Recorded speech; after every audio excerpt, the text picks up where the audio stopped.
Olá, bem-vindos a mais uma aula de estrutura de dados. Hoje vamos falar sobre busca.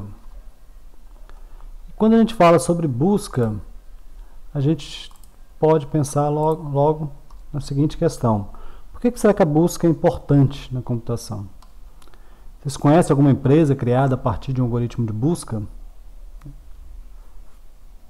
A Google, né? Então a Google ela nasce de um algoritmo de busca baseado em grafo, onde ela calculava a relevância, né, de um site a partir da ligação de outros sites, né? Então um site muito relevante era aquele que tinha bastante conexões. Então era um algoritmo baseado em grafos, né, que é uma estrutura de dados também muito relevante aí na computação. Então a busca é esse processo algorítmico, né, de encontrar um item específico numa coleção de itens. Uma busca, né, tipicamente ela vai devolver verdadeiro ou falso, né, indicando se o item está presente ou não.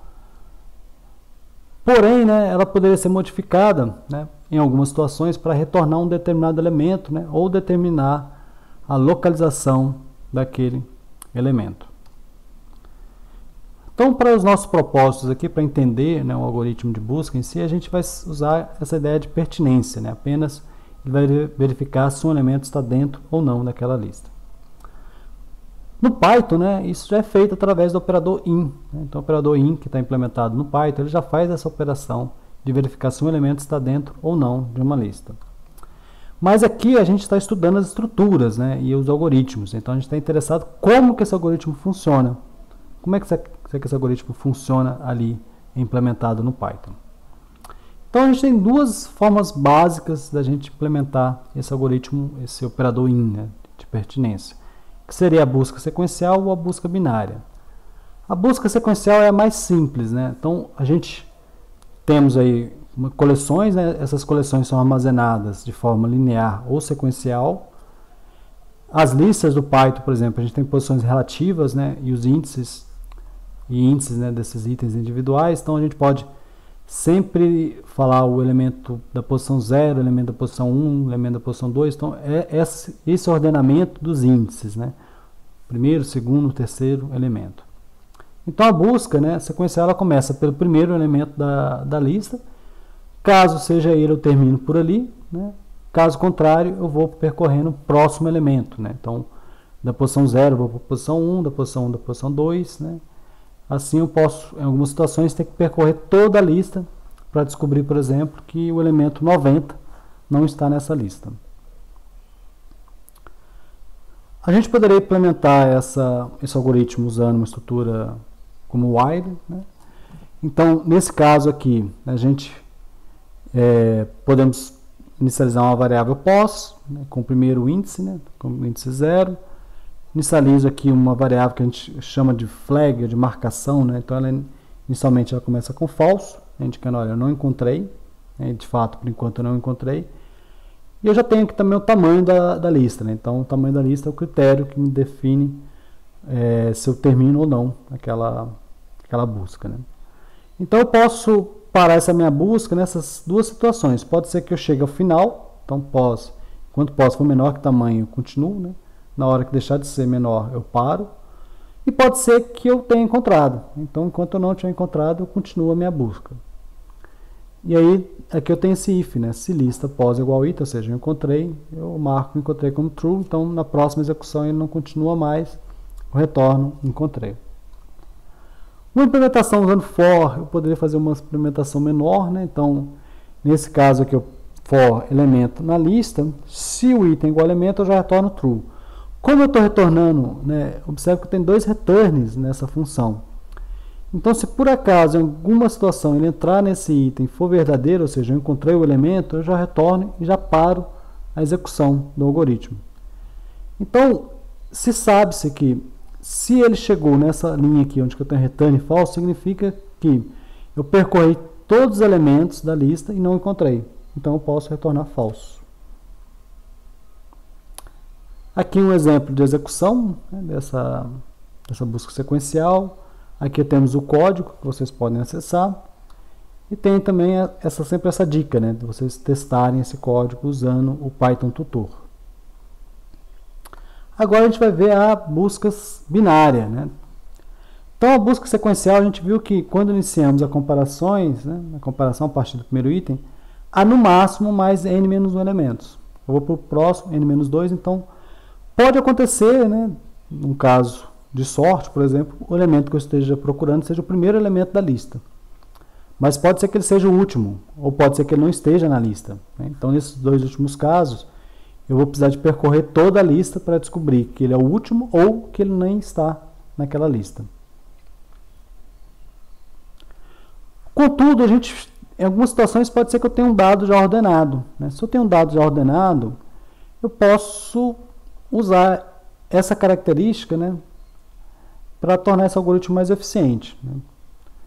Por exemplo, se eu estou procurando uma lista, o elemento 90, e o primeiro elemento dessa lista, por exemplo, fosse já o 120, né, o menor elemento é o 120, eu já poderia, por exemplo, parar a minha busca ali, né? Mas, novamente, né, essa abordagem não é a melhor, porque pode ser que eu esteja procurando um elemento que, sei lá, pode ser que eu esteja procurando um elemento 1000, né, e eu vou ter, talvez tenha que percorrer toda a lista ainda. Existe uma forma mais inteligente que a gente pode usar para fazer essa busca, considerando que os meus dados estão ordenados. E é uma forma que a gente fazia, por exemplo, quando a gente utilizava dicionários, né, ou listas telefônicas. Então, a gente não ia procurando palavra a palavra, não abria, por exemplo, o dicionário, você não abre na primeira página e começa a procurar palavra a palavra. Você vai começando a abrir o dicionário, né, no meio, depois você vai dividindo, né, então está para a direita ou está para a esquerda. Então, essa que é a ideia do algoritmo de busca binária.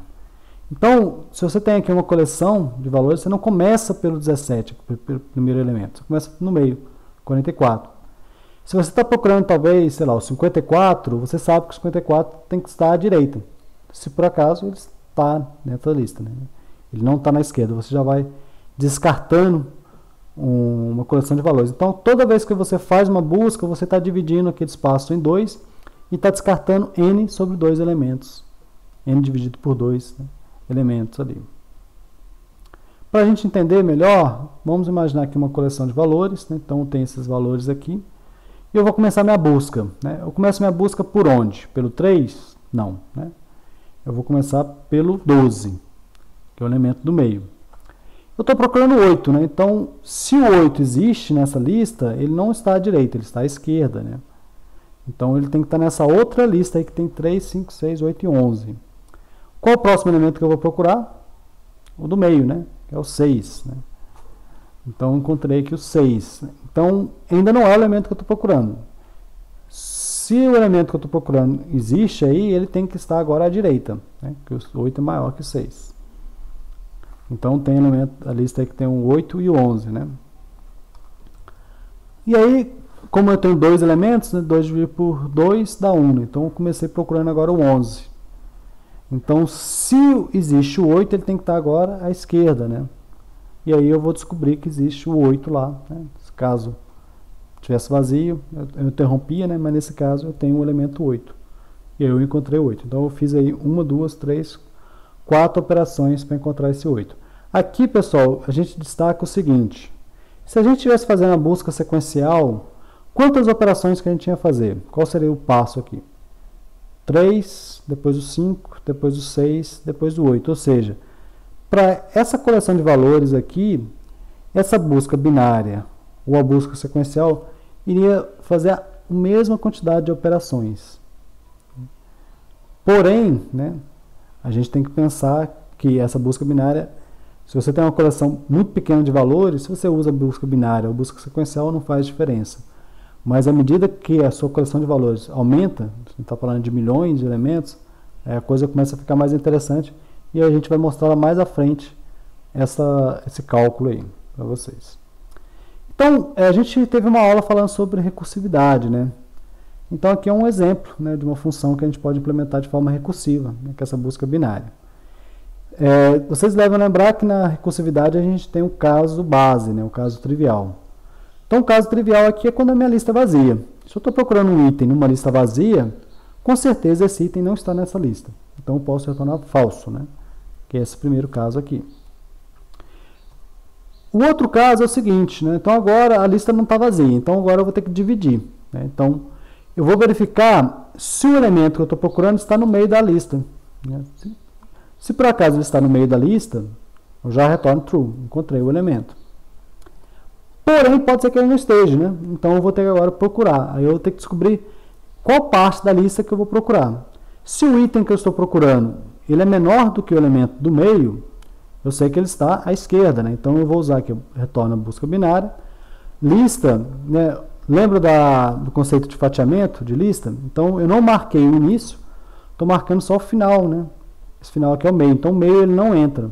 Então vai ser todos os elementos abaixo do elemento do meio. Caso contrário, né? Aí eu vou a partir do meio mais 1, né? Para o meio não entrar, até o final da lista. Pode ser que esteja na metade superior. Observe que o algoritmo ele fica bem elegante aqui, bem trivial de fazer, né? Então aqui a gente pode executar essa busca binária. Novamente tem um código implementado, né? Só que implementações recursivas, né, elas podem, em alguns casos, ter um custo maior, né, dado as chamadas de funções. Você tem várias chamadas de funções, você vai dividindo, está sempre chamando aquelas funções. Então, em algumas situações, né, e é também outro problema aqui, né, que a gente está fazendo fatiamento da lista. Esse fatiamento ele tem um custo ali também, de operação. Então, em alguns casos, a gente pode, depois que a gente fez a implementação recursiva, né, entendemos o algoritmo, apresentamos o algoritmo, a gente pode fazer uma implementação, por exemplo, iterativa, né, talvez um pouco mais eficiente. Então, aqui tem uma implementação que ela é mais eficiente que a outra, né? Mas observem, pessoal, que aquela implementação recursiva é muito mais fácil a gente visualizar ali os casos, né? Está procurando aqui na metade superior ou na metade inferior. Aqui é um pouquinho mais confuso, né? Então aqui a gente marca aqui o primeiro, o último elemento e também essa flag, né, de control. E aí eu vou dividindo, né? Meio sempre igual primeiro mais último. E aí depois eu tenho que atualizar, né? Então, por exemplo, se eu não encontrei, né, o último passa a ser o meio menos 1, né, e o primeiro passa a ser o meio mais 1, né, dependendo. Então, eu vou estar mexendo com o último ou com o primeiro, dependendo do valor do item e comparado com o elemento do meio. Então, novamente, vocês podem testar esse código, né? Está lá disponível, né? E aí, qual que é a grande vantagem, né? Vocês viram que aquele exemplo que eu mostrei para vocês, a gente gastou a mesma quantidade de operações, né?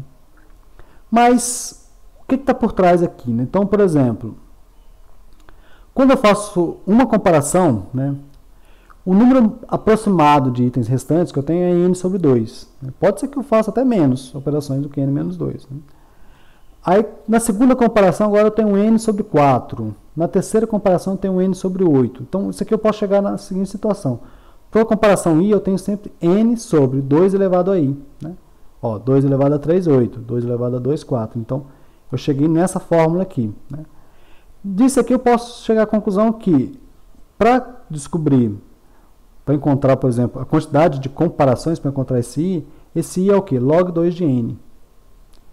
Então, essa busca, né, como ela está sempre quebrando em 2, a gente vai chegar nesse padrão aqui, log 2 de n. Então, e aí, quando a gente pensa em log 2 de n para números grandes, começa a ficar interessante. Então, se você tem uma coleção de 1 milhão de elementos, numa busca sequencial, você pode acontecer de você ter que fazer 1 milhão de operações.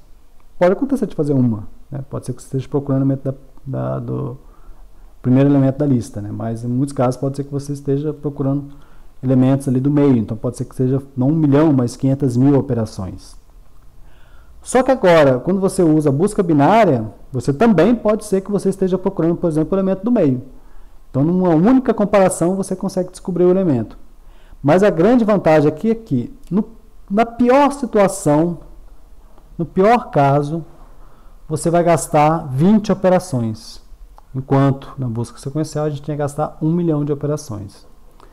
Então, à medida que a quantidade de elementos aumenta, né, a diferença entre o algoritmo de busca binária e o algoritmo de busca sequencial cresce junto. Né? Essa é a grande vantagem desse tipo de algoritmo e que isso é bastante estudado, né, quando a gente estuda complexidade de algoritmos. Né? Nessa disciplina a gente não vai entrar em muito detalhe com relação à complexidade de algoritmo, mas quando a gente fala de estrutura de dados e falamos de algoritmos, a grande justificativa de estudo disso e escolha está correlacionado à complexidade, né? E aí você tem aí toda uma área da computação, né, especializada em estudar complexidade de algoritmos.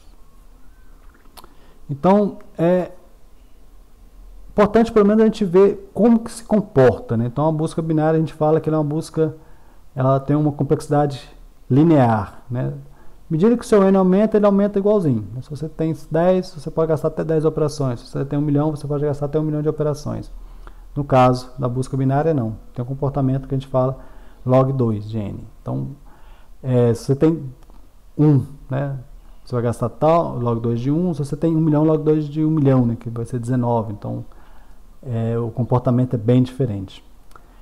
E aqui a gente encerra, então, essa aula sobre busca, né? Até uma próxima aula.